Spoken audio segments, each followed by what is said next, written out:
Selamat datang di Better Indonesian Roads. Masuki episode ketiga cerita jalan yang berjudul Kisru Jalan Perkotaan di Indonesia. Silakan menayangkan.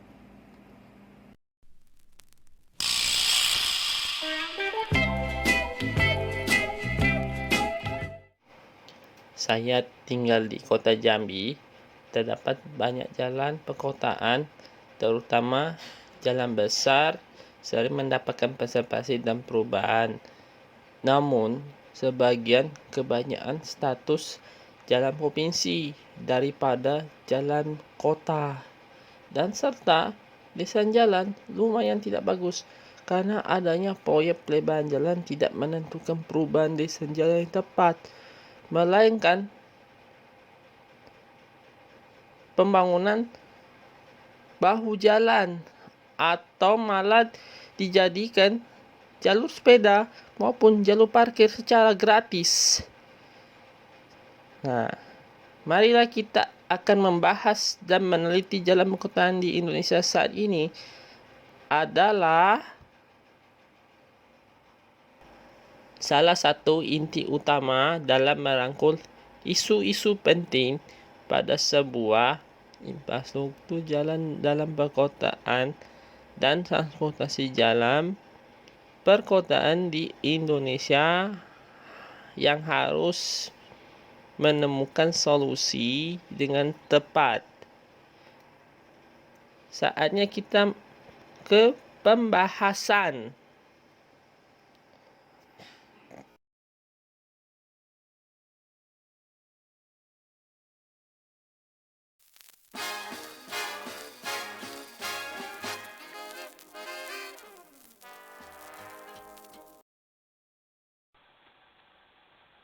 Secara umum, penyediaan parkir hanya di kawasan ruko, mal, perkantoran, dan jalur parkir, baik jalur sendiri maupun marka.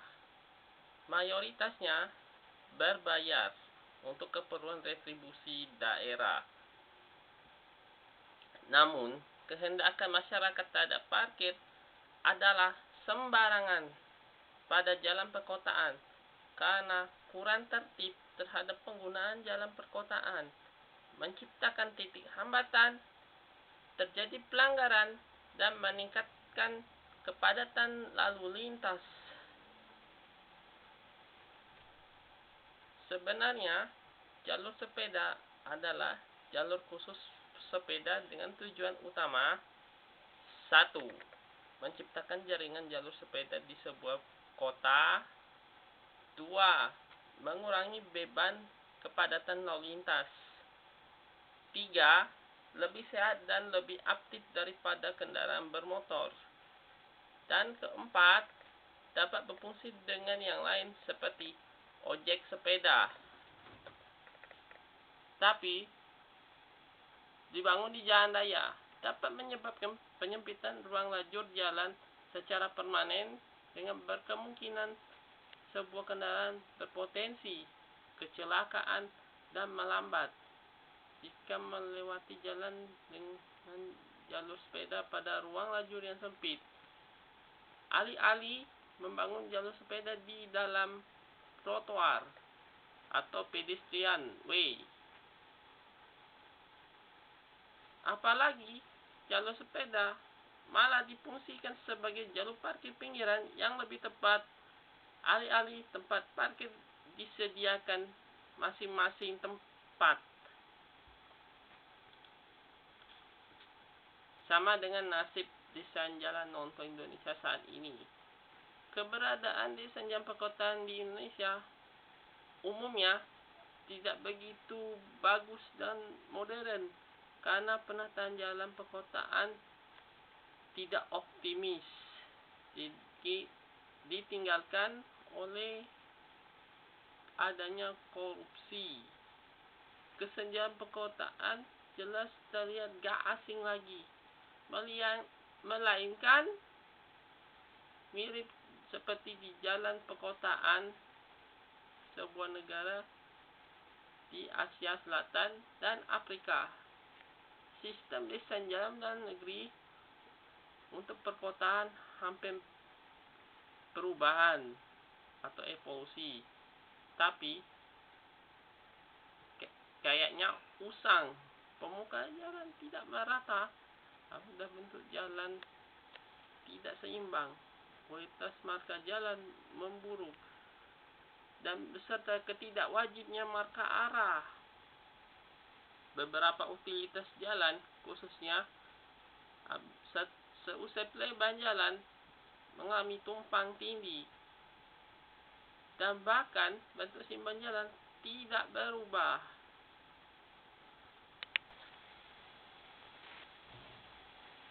Secara umum, penetapan batas kecepatan jalan perkotaan yang berstandar 50 km per jam untuk semua jenis jalan, kecuali sebagian besar di jalan raya dan jalan lingkar dengan penetapan batas kecepatan cuma 60 hingga 80 km per jam, seperti jalan kolektor dan jalan arteria. Tetapi penetapan batas kecepatan jalan perkotaan dalam negeri hanya standar cuma 40 km per jam saja. Dalam hal ini sama dengan rata-rata batas kecepatan jalan non-tol Indonesia saat ini, termasuk jalan raya dan jalan lingkar. Sehingga waktu perjalanan Anda di perkotaan semakin melambat,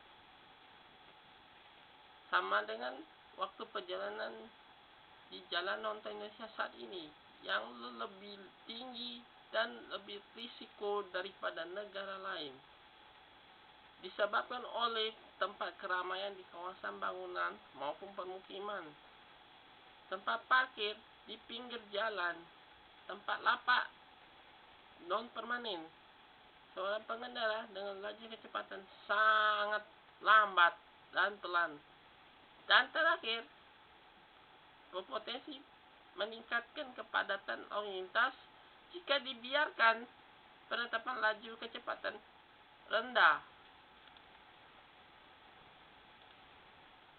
Padahal angkutan atau transportasi umum baik tradisional maupun modern sangat penting di kawasan perkotaan seluruh Indonesia untuk pilihan masyarakat sebagai sahabat moda, tetapi selebihnya tidak minat oleh karena lebih memilih kendaraan pribadi yang lebih terjangkau.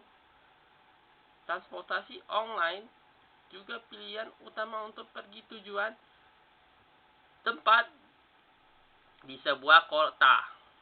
Namun di sisi biaya tergantung waktu dan menyebabkan sistem angkutan umum perkotaan tidak fungsional atau ditutup dengan alasan biaya operasional dan dibiayai oleh Pemda tempat.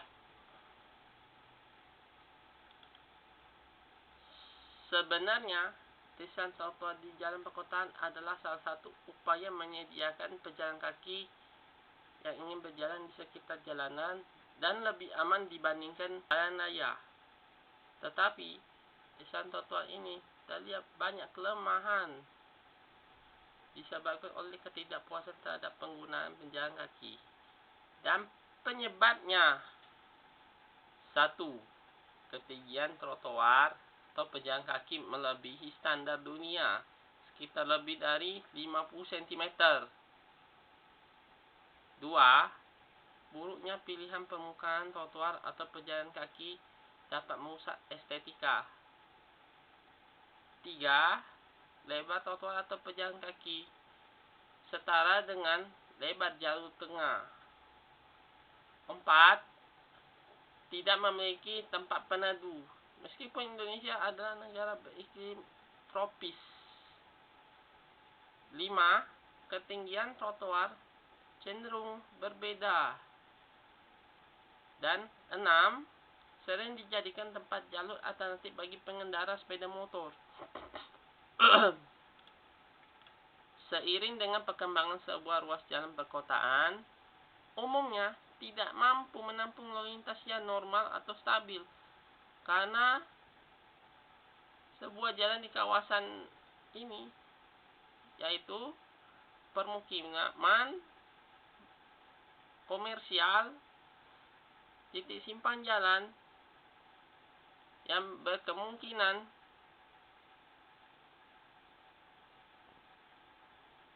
kacau.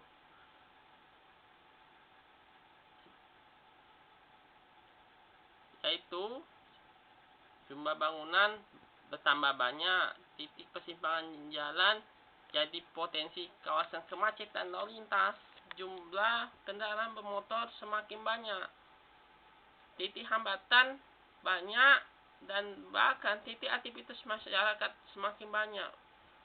Walaupun mitigasi atau solusi yang disiapkan oleh pemerintah masing-masing, seperti peningkatan simpan jalan menjadi simpan at grade, flyover atau underpass, dan bahkan bisa dijadikan interchange. Ruas jalan hanya satu arah berdasarkan laju jalan yang ada. Pelebaran jalan, perombakan jalan sebagai zona mobilitas mikro, dan sebuah jalan disiapkan untuk angkutan umum berupa bus. Sehubungan dengan jumlah sistem persimpangan jalan non-flyover dan non-underpass dalam kota cenderung tidak mampu evolusi. Seperti 1. Bentuk persimpangan jalan semakin memprihatinkan. 2. Persimpangan jalan khususnya simpang Y, arah belokannya masih tajam, menyebabkan kendaraan panjang melambat dan berbahaya. 3.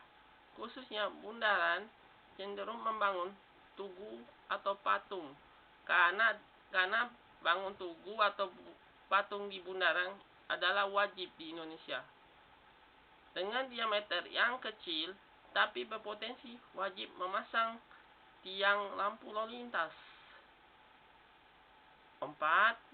Persimpangan jalan yang menghubungkan pemukiman seperti perumahan tidak termasuk untuk kawasan lampu lalu lintas. 5. Masih wajib perlintasan pejalan kaki meskipun tanpa trotoar atau pejalan kaki. 6. Arah belokan simpan jalan harusnya diubah daripada dibiarkan. 7. Tidak memiliki jalur masuk atau jalur keluar. Dan terakhir, persimpangan jalan perkotaan di Indonesia cenderung tak memiliki arah percabangan untuk belok arah langsung tanpa menunggu lampu lalu lintas, terutama belok kiri maupun belok lurus.